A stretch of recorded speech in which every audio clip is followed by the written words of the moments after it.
इय्याका नअबुदु व इय्याका नस्तईन।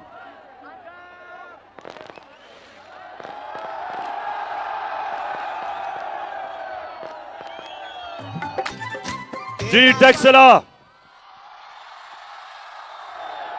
माशाल्लाह,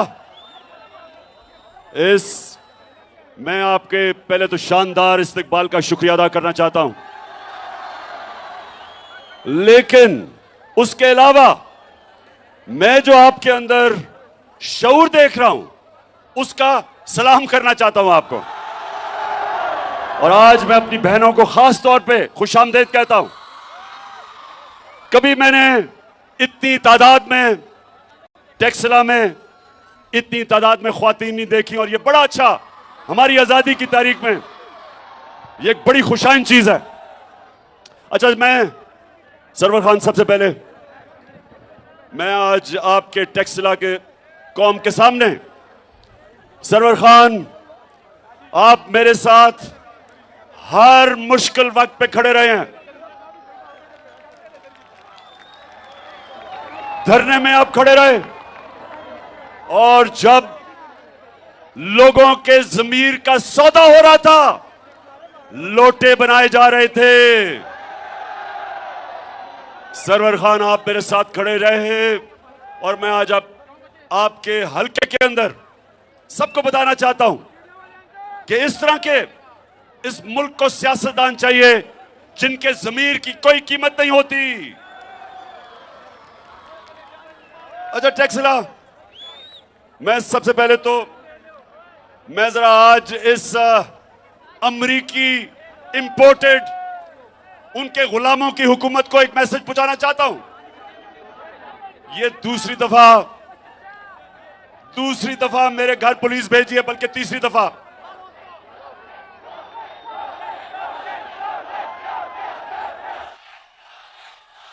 तो इंपोर्टेड हुकूमत सुन लो, ये बजाय ये धमकियां देने के पकड़ के जेल में डाल ही दो।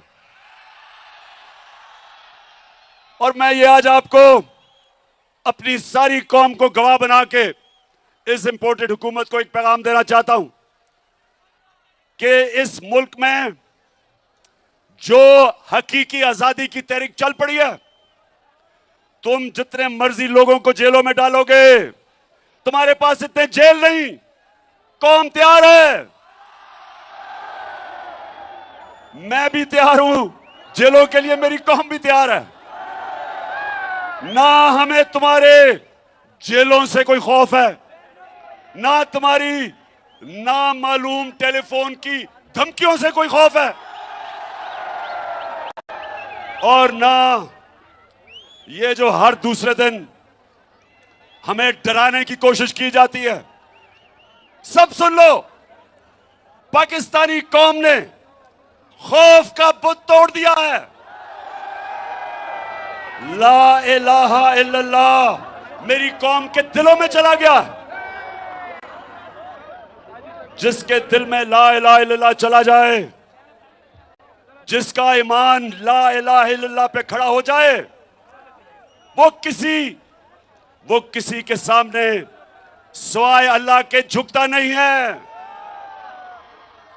तो ये कौम आज तैयार है, मेरी कौम तैयार है। पहले बताओ, टेक्सला तैयार हो?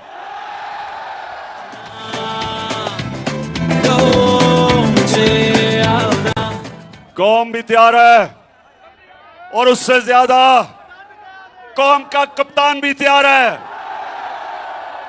जेल तो छोटी सी चीज है हमारे लिए, कौम का कप्तान अपनी हकीकी आजादी के लिए अपनी जान की कुर्बानी देने के लिए तैयार है। फिर से तू अड़ जा, फिर से तू डट जा, फिर से वो बल्ला घूम। अच्छा, अब जरा टेक्सला, बाशऊर लोग हो, आप जरा गौर से मेरी बात सुने। हुकूमत ने आज ये जो इंपोर्टेड हुकूमत है, मैं इनको ये कहता रहा कि ये अमेरिकी साजिश के तहत आए, और मैंने 28 मार्च को एक मुरासला दिखाया सारी कौम को, जिसके अंदर साजिश वाज़ेह थी। कि साजिश क्या थी कि अमेरिकी अंडर सेक्रेटरी ऑफ स्टेट ने हुक्म दिया पाकिस्तानी एम्बेसडर को कि इमरान खान को हटाया जाए अदम एतमाद में। और उसके बाद उसने यह भी कहा कि अगर इमरान खान को हटा दिया अपने अदम एतमाद में और अगर तुम चेरी ब्लॉसम को ले आए तो माफ कर दिया जाएगा पाकिस्तान को। अब डीजल पे बाद में आता हूं डीजल पे। सुने जरा, डीजल पे बाद में आता हूं। तो उस टेक्सला, उस मरासले में क्या था? उसमें उन्होंने कहा कि इमरान खान को हटाना पड़ेगा और उसमें उन्होंने यह कहा कि अगर इमरान खान को हटा गया तो पीछे तो अचकन पहन के शहबाज शरीफ इंतजार कर रहा था। तो उन्होंने कहा कि अगर वो हटा दिया गया तो हम माफ कर देंगे। अच्छा, अब टेक्सला सुनो जरा क्या हुआ। मैं सारी जगह मुरासला लेके दिखाया, भी नेशनल सिक्योरिटी काउंसिल में लेके गया, मैंने असेंबली में भिजवाया, स्पीकर ने चीफ जस्टिस को भिजवाया, उसके अलावा प्रेसिडेंट ऑफ पाकिस्तान ने चीफ जस्टिस को भिजवाया कि इंक्वायरी होनी चाहिए। अच्छा, ये जो इंपोर्टेड हुकूमत थी, ये बार बार कहें कि कोई मुरासला नहीं है, इन्होंने कहा कि कोई खत नहीं है, और इनकी जो सबसे बड़ी स्पोक्स पर्सन मरियम, उसने कहा ये झूठ है। तो अब अच्छा, इनके साथ मीडिया भी मिल गया। इनके जो लिफाफे वाले पैसे लेके जमीर बेचने वाला जो मीडिया के लोग थे, उन्होंने भी कहा मुरासला नहीं है। फिर क्या हुआ? और मीडिया इनके कंट्रोल में, मीडिया में जो हमारी हिमायत करता है उनको धमकियां, सोशल मीडिया के ऊपर पकड़ के नौजवानों को जेलों में। तो इन्होंने कहा कि जनाब कोई मुरासला नहीं है, और वो दब गया। अब मैं चेरी ब्लॉसम साहेब आपका शुक्रिया अदा करता हूं, और मरियम जो सच नहीं बोल सकती, आपका भी शुक्रिया अदा करता हूं कि इन्होंने मुरासले को उठा दिया। अब मुरासले साइफर को इन्होंने उठा दिया, और शुक्र कि सारी कौम को अब सबके सामने आ गया कि वो वाकई जो मैं कह रहा था वो सच है। अब नहीं नया ड्रामा हो रहा है। मेरी बात सुनो, नया ड्रामा क्या है कि वो जिस साइफर गुम गया है, मरियम बीबी, वो साइफर नहीं गुमा। आप चाहेंगी कि गुम हो जाए, क्योंकि पता चल जाएगा कि आपके वालिद ने और चाचे ने अमेरिकनों के साथ मिलकर साजिश करके हमारी हुकूमत गिराई। आप चाहेंगी, लेकिन अगर आप अपने फॉरेन ऑफिस से पूछे तो कॉपी पड़ी हुई है, वहां मास्टर कॉपी फॉरेन ऑफिस में। अच्छा टैक्सला, अच्छा डीजल का पूछना चाहते थे?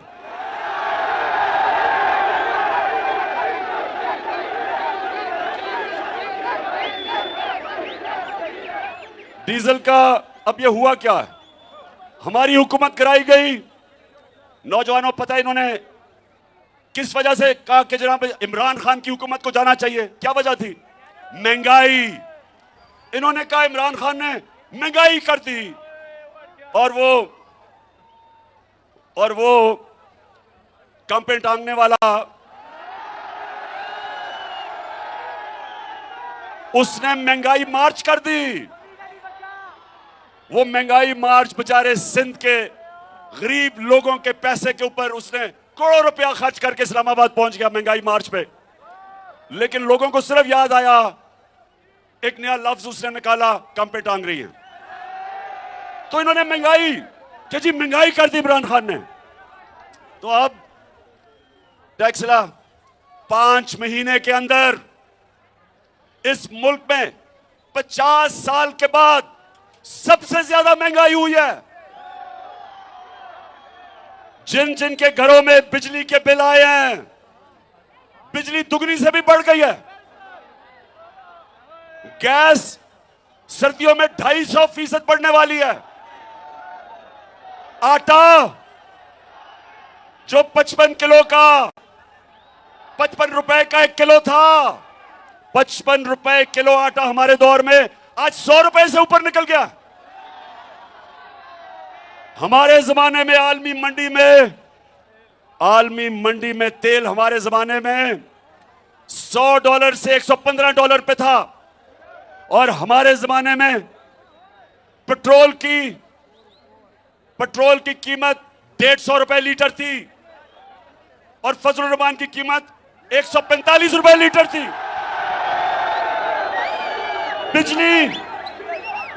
बिजली 16 रुपए यूनिट थी।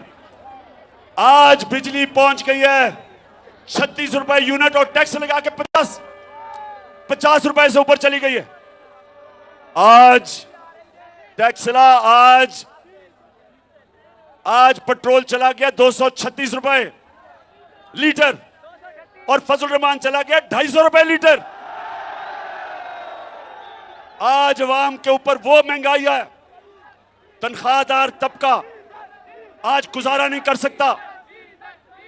आज मजदूर आज हमारे सरकारी नौकर, पुलिस वाले, सारे पाकिस्तान के तनख्वाहदार लोग, आज उनकी तनख्वाहें पूरी नहीं हो रही। ये इन्होंने तोहफा दिया है महंगाई का।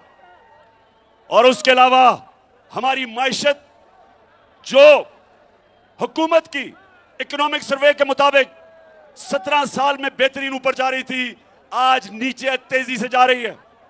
महंगाई उस्मानों पे, बेरोजगारी बढ़ रही है, माइशत नीचे। और ये था तोहफा इस इंपोर्टेड हुकूमत का। और इसलिए मैं टैक्सला आपके पास क्यों आया हूं, मैं सारे पाकिस्तान में क्यों जा रहा हूं, कि ये वक्त है कि मेरी कौम इस जुल्म के निजाम के खिलाफ खड़ी हो।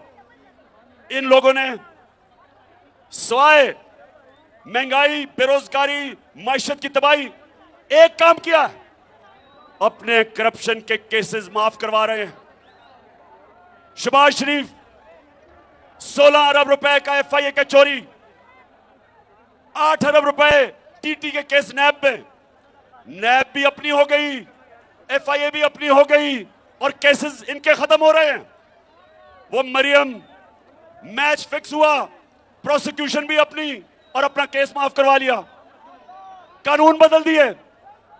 मैं टैक्सला के लोगों और पाकिस्तान के लोगों जो देख रहे हो, आज सब एक चीज समझ जाओ, टैक्सला एक चीज समझ जाओ, मेरी बहनें आप भी समझ जाएं कि क्यों मैं इस कौम को निकालने लगा हूं सड़कों पे। मैं क्यों निकालने लगा हूं, इसलिए कि इन्होंने अपनी चोरी बचाने में इस मुल्क का इतना बड़ा नुकसान किया है। इन्होंने जो कानून बदले हैं, इससे ताकतवर लोग जब चोरी करेंगे वो पकड़े नहीं जा सकते। व्हाइट कॉलर क्राइम होती है ताकतवर लोग जब चोरी करते हैं। इन्होंने कानून ऐसे बना दिए हैं कि आज जो भी पैसे वाले लोग मुल्क से पैसा चोरी करके मुल्क से बाहर भेजेंगे, अब पाकिस्तान का कानून उनको नहीं पकड़ सकेगा। अब सिर्फ छोटे चोरों को पकड़ेगा। अब पकड़ेगा भैंस चोर या साइकिल चोर या मोटरसाइकिल चोर, बड़े बड़े डाकू नहीं पकड़ सकेगा अब हमारा कानून। और इसलिए मेरे नबी सल्लल्लाहु अलैहि वसल्लम ने कहा था कि जो कौमें छोटे चोरों को पकड़ती हैं और बड़े डाकुओं को नहीं पकड़ सकती, वो तबाह हो जाती है, वो कौमें तबाह हो जाती है। और ये जो अब जिस तरफ ये पाकिस्तान को लेकर जा रहे हैं, मुल्क अपनी तबाही की तरफ जा रहा है। और मैं सबसे पूछता हूं, जो इन चोरों को रोक सकते थे, जो इस साजिश को कामयाब होने से रोक सकते थे, मेरा सबसे सवाल है कि क्या आप अगर यह समझते हैं कि कौम आपको माफ कर देगी, कि आप कहें जी हम न्यूट्रल हैं, कौम नहीं माफ करेगी। टैक्सला, क्या आप माफ करेंगे उन लोगों को जिन्होंने इन टाकों को आने दिया? क्या मेरी बहनों मुझे बताएं, क्या आप अपने चौकीदार को माफ करेंगे? नहीं। अगर आपके घर पे डाका पड़े और चौकीदार कहे मैं न्यूट्रल हूं, आप माफ करेंगे? मुल्क तबाही की तरफ जा रहा है। माइशत तबाह कर दी, लोगों को महंगाई की दलदल में फंसा दिया, और इन चोरों को ऊपर बैठा के इनके केसेस माफ हो गए, और हम कहें जी मैं तो न्यूट्रल हूं। मुल्क तबाही की तरफ जा रहा है, कौम सब उन लोगों की तरफ देखती है, उन इदारों की तरफ देखती है जो इनको रोक सकते थे, इन चोरों को। और जो ये देख रहे हैं कि एक के बाद दूसरा वो इसहाक डार आ गया है। इसहाक डार का मैं आपको बता दूं, दुनिया में मैंने बड़े बड़े बुज़दिल लोग देखे हैं। नवाज शरीफ बड़ा बुज़दिल आदमी है जो हमेशा बाहर भाग जाता है, मुल्क पे पैसा चोरी करने आता है, और जैसे ही कोई इसको पकड़ने लगता है बाहर भाग जाता है, फिर एनआरओ लेके वापस आ जाता है। लेकिन अगर नवाज शरीफ से भी मैंने कोई बुज़दिल आदमी देखा है, उसका नाम है इसहाक डार। जो वो बिलावल कहता है ना, कम पे टांगती हैं, वो डार की कम पे टांगती है। और मैं मान ही नहीं सकता, मैं सारी कौम के सामने कह रहा हूं कि जब तक इससे डील नहीं हुई और इसको ताकतवर हलकों ने इसको एनआरओ की डील नहीं दी, उन्होंने इसको दिलासा नहीं दिया कि फिक्र ना करो तुम्हें नहीं पकड़ा जाएगा, तब तक वो गीदड़ कभी नहीं आ सकता था पाकिस्तान। तो मैं आज फिर कहता हूं कि ये मेरे नबी सल्लल्लाहु अलैहि वसल्लम ने एक कौम की तबाही का रास्ता बता दिया था आज से 1500 साल पहले, कि जो कौमें बड़े बड़े डाकुओं को नहीं पकड़ सकती और सिर्फ छोटे चोरों को पकड़ती है, वो मर जाती हैं, कौमें तबाह हो जाती हैं। ये है हमारी तबाही का रास्ता कि चुन चुन के ये डाकू अरबों रुपए की चोरी इन्होंने किया। इन्होंने जो एनआरओ लिया है, टैक्सला जो इन्होंने एनआरओ लिया है यानी चोरी माफ करवाई है, वो इस कौम का कितना पैसा था? 1100 अरब रुपया, 1100 अरब रुपया इस कौम का माफ करवाया। और अगर इसके ऊपर मेरी कौम मेरे साथ नहीं निकलेगी तो कौम का कोई मुस्तकबिल नहीं है। आप नौजवानों, आपका कोई मुस्तकबिल नहीं है इन चोरों के नीचे। जिस कौम में इस तरह के लोग ऊपर बैठ जाएं, उस कौम का कोई मुस्तकबिल नहीं है। जब मुशर्रफ ने पहले एनआरओ दिया 2007 में, जब इन दोनों करप्ट जरदारी और नवाज शरीफ को एनआरओ दिया, आप जानते हैं इस कौम के ऊपर क्या गुजरी? इन्होंने 2008 से और 18 तक 4 गुना पाकिस्तान के कर्जे बढ़ाए। इन्होंने जो मुल्क को लूटा, 4 गुना ज्यादा इस मुल्क का कर्जा बढ़ा। 6000 अरब से 30,000 अरब पे हमारा कर्जा चला गया। जो करप्शन के केसेस इनके 10 साल में थे, अब इनको फिर एनआरओ मिल गया। अब ये फिर तैयारी कर रहे हैं लूटने के लिए। मरियम क्या कहती शहबाज शरीफ को कि अंकल मेरे दामाद का 60-70 करोड़ रुपया जो ग्रिड स्टेशन उसकी हाउसिंग सोसाइटी में बना था, वो उससे माफ करके कौम के टैक्स के पैसे से वो पैसा दिलवाओ। यानी शर्म नहीं आई कि पहले चोरी बच गई, फिर से चोरी शुरू कर दी है। और फिर कहती अंकल, शहबाज शरीफ को अंकल ही कहती है कि अंकल वो हिंदुस्तान से मेरा जो दामाद है वो मशीनरी इंपोर्ट कर रहा है, तो उसको किसी तरह मशीनरी को आने दो। यानी कि हमने कश्मीर की वजह से, जो इन्होंने कश्मीरियों का जो हक था, जो उनका स्पेशल स्टेटस था, 5 अगस्त 2019 को जो नरेंद्र मोदी ने उनका स्टेटस लिया, इसलिए हमने उनसे ताल्लुकात तोड़े। अब ये जब ताल्लुकात हमने तोड़े हुए हैं, उसके बावजूद ये उनसे मशीनरी इंपोर्ट कर रही है दामाद के लिए।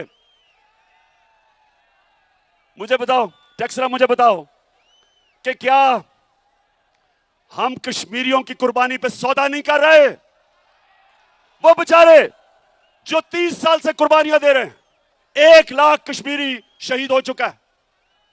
और ये अपने पैसे बनाने के लिए जो हम प्रेशर है कि ताल्लुकात तब बहाल करेंगे जब आप कश्मीरियों को स्टेटहुड वापस करो। उसके अलावा टैक्सला, उसके अलावा सुने, जो इलेक्शन कमिश्नर सिकंदर सुल्तान जो इनका शरीफों का घर का मुलाजिम है, वो इनसे पूछ पूछ के फैसले करता है। उसका काम सिर्फ एक है कि किस तरह धांधली करके वो किस तरह इनको वापस जताएगा, क्योंकि साफ और शफाफ इलेक्शन में ये अब ये नहीं जीत सकते। आपको पता पंजाब के बाय इलेक्शन में 17 जुलाई को इनका सफाया कर दिया था। तो इसलिए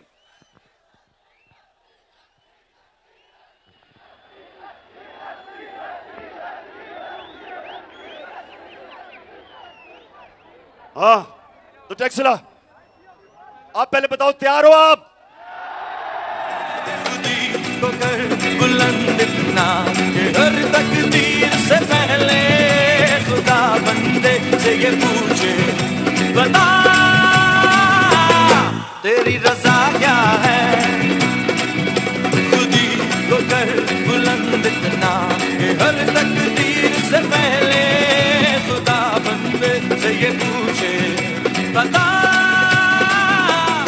तेरी रजा। हाँ टैक्सला, अच्छा टैक्सला थके तो नहीं? हाँ मैं बस चेक कर रहा था। बहनें तो इधर बिल्कुल ही थकी, माशाल्लाह, जुनून उनका कायम है। अच्छा टैक्सला, अब मैं आप सबके सामने जो मेरा प्लान इस मुल्क में हकीकी आजादी के लिए, जो मैं अब मार्च इस्लामाबाद की तरफ जो मेरा प्लान बन रहा है, उसमें मैं आप सबको शामिल करना चाहता हूं। आपने सबने तैयारी करनी है, सबने तैयारी करनी है, क्योंकि टैक्सला जंजीरें गिरती नहीं है, जंजीरें गिरती नहीं है, तोड़नी पड़ती हैं। रोक सको तो रोक लो, तब्दीली आई रे, तब्दीली आई रे, तब्दीली आई रे, धोखा लगर धोखा। टैक्सला, आजादी, आजादी कोई प्लेट में रख के नहीं देता, आजादी छीननी पड़ती है। ये जो ऊपर मुसल्लत किए हुए हैं और जो इनके हैंडलर्स हैं, सब तैयार हो जाओ। मैं आज अपनी सारी कौम को पैगाम दे रहा हूं, जिधर भी आप हो, आप ये याद रखो कि ये एक तहरीक बनी, पाकिस्तान बनाने के लिए एक तहरीक थी, तहरीक पाकिस्तान, और ये उसके बाद 75 साल के बाद ये पाकिस्तान को हकीकी तौर पे आजाद करने के लिए अब ये दूसरी तहरीक है। जब अर्ज़े खुदा के काबे से सब बुत उठवाए जाएंगे, हम लहले सफा मरदूदे हरम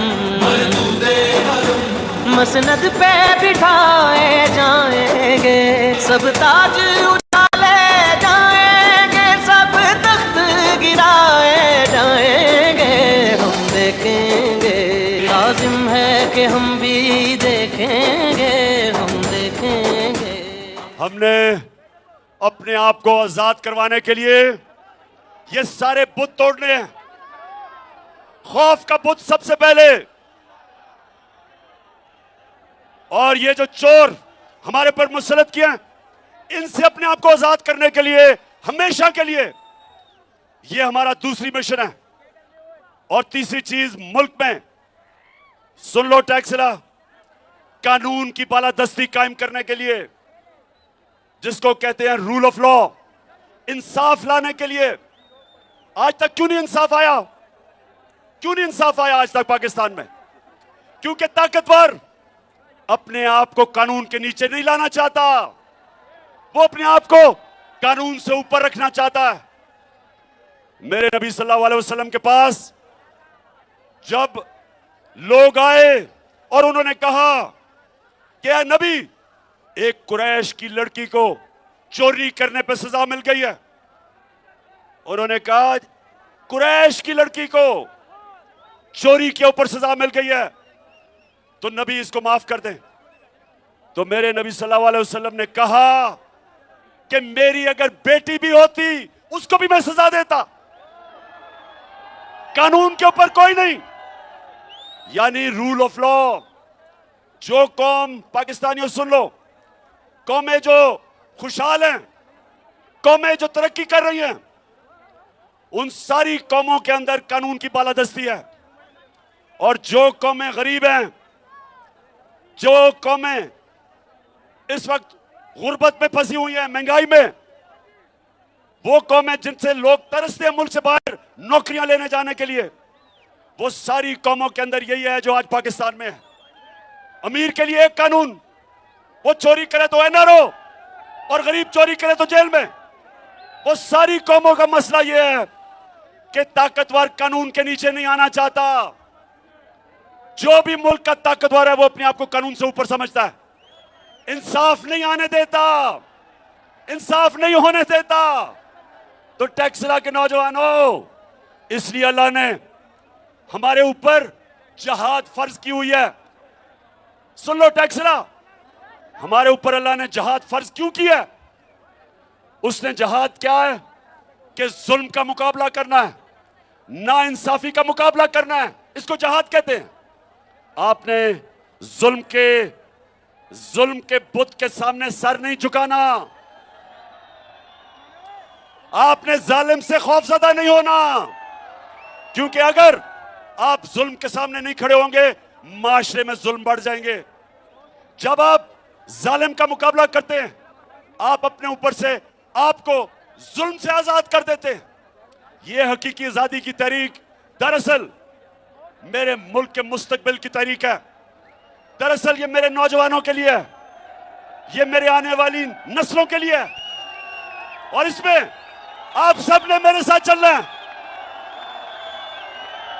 आपका कप्तान तैयार है जहाद के लिए, आपने सबने मेरी टीम बनना है और इंशाल्लाह जिताऊंगा आपको। दिल में हो नीयत साफ तो हो इंसाफ कहे इमरान खान, तो चली है अब तहरीक के होगा ठीक ये प्यारा पाकिस्तान। दिल में हो नीयत साफ तो हो इंसाफ कहे इमरान खान, तो चली है अब तहरीक के होगा ठीक ये प्यारा पाकिस्तान। ये जो अच्छा टैक्सला, मैं सिर्फ आपको बताना चाहता हूं, मैं सिर्फ अब आपको वीडियो दिखाना चाहता हूं कि कितना बड़ा जुल्म हुआ है मुल्क से। अभी देखना, और ये क्या है, ये वीडियो क्या है, क्योंकि अभी उन्होंने मरियम को बरी कर दिया कि जी उसने कोई बेचारी बेकसूर है। अब जरा ये वीडियो देखें, और मैं इसमें आपको सिर्फ ये बताना चाहता हूं कि कैसे जालिम के लिए एक कानून, ताकतवर के लिए एक कानून और बेचारे गरीब लोगों के लिए दूसरा कानून। ये जरा दिखाएं। है कि आपको ये प्रॉपर्टी आप ले सकते हैं, क्योंकि आपने मे फेयर के अंदर जो आपकी 4 अपार्टमेंट्स हैं उनकी 1 अरब से ज्यादा, 1 अरब रुपए से ज्यादा उनकी कीमत है। अब 4.5 अरब तक पहुंच गई है उनकी कीमत। आपने अपनी जो टैक्स में टोटल आमदनी बताई है 94 में, वो 1.5 लाख रुपए है। मुझे ये बताएं कि आपने अरबों रुपए की मे फेयर में प्रॉपर्टी खरीदी कैसे? सुन लिया, ये आज से 10 साल पहले, टैक्स सुनो जरा, क्योंकि आपको अभी और दिखाऊंगा, पहले आप समझ लें। 10 साल पहले, बैठ जाओ ना, वो कह रहे बैठ जाओ, ओ जरा बैठ जाए सामने, बैठ जाओ, वो नहीं देख सकते, वो बैठ जाओ। अच्छा 10 साल पहले इनकी, मैंने ये जो आप देख रहे थे, मैंने इंकशाफ किया कि अरबों रुपए की इनकी लंदन के सबसे महंगे में 4 अपार्टमेंट थी। पैसा किधर से आया? तो पीछे हो जाओ। अच्छा अब सुने जरा, तो ये जब आया तो मरियम वो जवाब देती है, जरा ये सुने उसका जवाब क्या है। इस तरह मुझे लगा कि आप लोगों को बेवकूफ नहीं बना सकते। मेरी सेंट्रल लंदन में प्रॉपर्टीज तो दूर की बात है, मेरी पाकिस्तान में भी कोई प्रॉपर्टी नहीं है। मैं अपने वालिद के साथ है, और मुझे समझ नहीं आई कि मेरी और मेरी वालदा की और बहन भाइयों की प्रॉपर्टीज ये कहाँ से निकाल के ले आए हैं। मेरे नाम पाकिस्तान में कोई प्रॉपर्टी नहीं है, ये तो इंग्लैंड की बात है। पाकिस्तान में भी बेचारी की कोई प्रॉपर्टी नहीं है, तो लंदन में किधर से आनी थी? अच्छा मरियम बेचारी को एक चीज का नहीं पता था, टैक्सला, वो बेचारी मरियम को एक चीज का नहीं पता था कि अल्लाह अल हक है, वो सच का खुदा है, वो सच सामने ले आता है। तो उसको नहीं पता था कि एक इंटरनेशनल इंकशाफ होता है, पैनामा पेपर्स, दुनिया में बड़े बड़े प्राइम मिनिस्टर्स, उनका इंकशाफ होता है कि उन्होंने उन्होंने अपनी अरबों रुपए की प्रॉपर्टी छुपाई हुई थी बाहर, वो इंकशाफ हो जाता है, उसमें बेचारी मरियम भी फंस जाती है।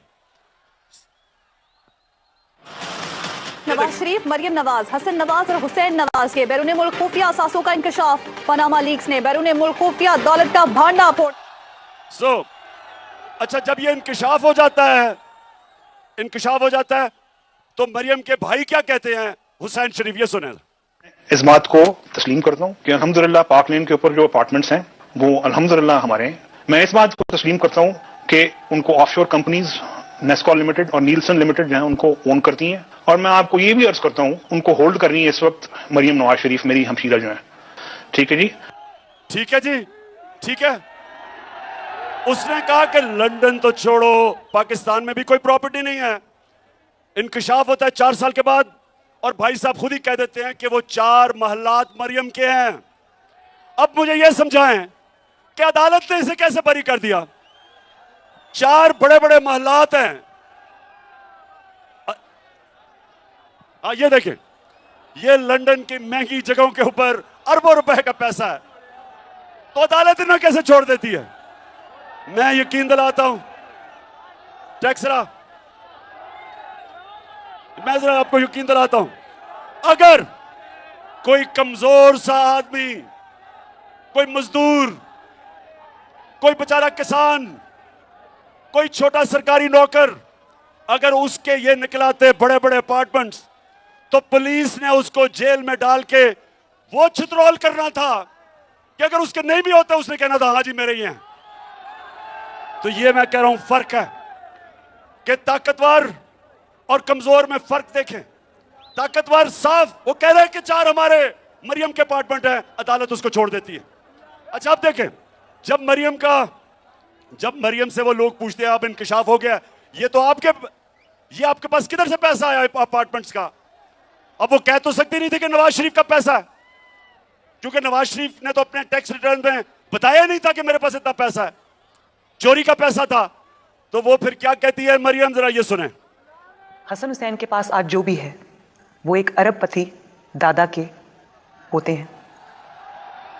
उस अरबपति दादा के पोते हैं जो 1960s और 70s में पाकिस्तान का अमीर तरीन इंसान था। ये जो एसेट्स हैं, ये जो बिजनेस के लिए पैसा है, ये सारा दादा से डायरेक्टली बच्चों को ट्रांसफर हुआ। अच्छा, अब सुने वो क्या कह रही है। वो या बाप का तो नाम नहीं ले सकती थी। उसने कहा मेरे दादा अरबोपति थे, वो इतने अमीर थे कि उन्होंने हमें पैसा दे के तो खरीद लिया। अब दादा साहब दुनिया में नहीं थे, वो वफात पा चुके थे। अब दादा से तो कोई पूछ नहीं सकता था, लेकिन मरियम को नहीं पता था कि अल्लाह अल हक है। अब वो दादे का बेटा क्या कहता है, मरियम का चाचा, दादे का बेटा शहबाज शरीफ क्या कहता है, ये सुने जरा। मेरे खानदान को 22 खानदानों में शुमार नहीं होता था। मुझे इसके ऊपर बाइस से फख्र है कि मेरे वालिद का ताल्लुक एक गरीब किसान के घराने से था, हिंदुस्तान से। वो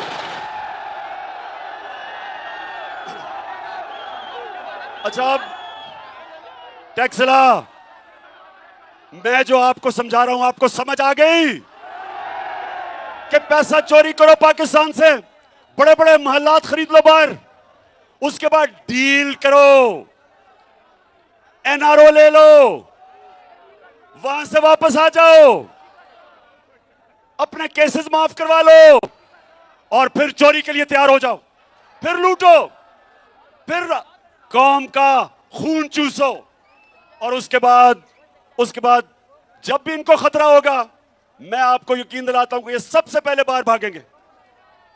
तो मैं आज अपनी सारी कौम के सामने ये अनाउंस करता हूं कि मैं अब पूरी तैयारी कर रहा हूं। 25 मई को हमने ये समझा था कि हम एक पुरअमन एहतजाज कर रहे हैं और हमें ये इजाजत देंगे, जैसे हमने इनको धरने करने की इजाजत दी, हमने कभी नहीं रोका।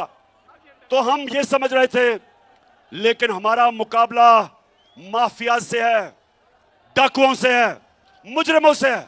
इन्होंने हमारे ऊपर तशद्दुद किया, हमारी फैमिलीज थी, इन्होंने उनके ऊपर टेयर गैस शेलिंग की, पुलिस ने हमारे लोगों के ऊपर घरों में घुस घुस के लोगों को पकड़ा। तो आज कप्तान तैयारी कर रहा है, राना सनाउल्लाह और शहबाज शरीफ तैयार हो जाओ। जो अब मैं तैयारी कर रहा हूं, आपको अब मैं जिस तरह कहता हूं, मुझे तो पता है आपने क्या करना है, मुझे तो आपके प्लान का पता है, लेकिन आपको मेरे प्लान का नहीं पता।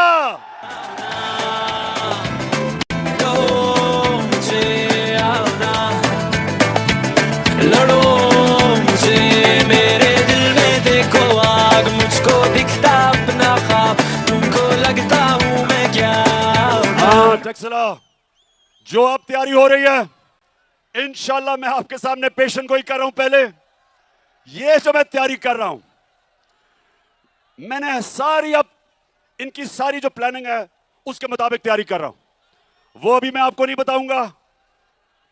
मैं पहले अपनी तैयारी कर रहा हूं और फिर एकदम कॉल दूंगा।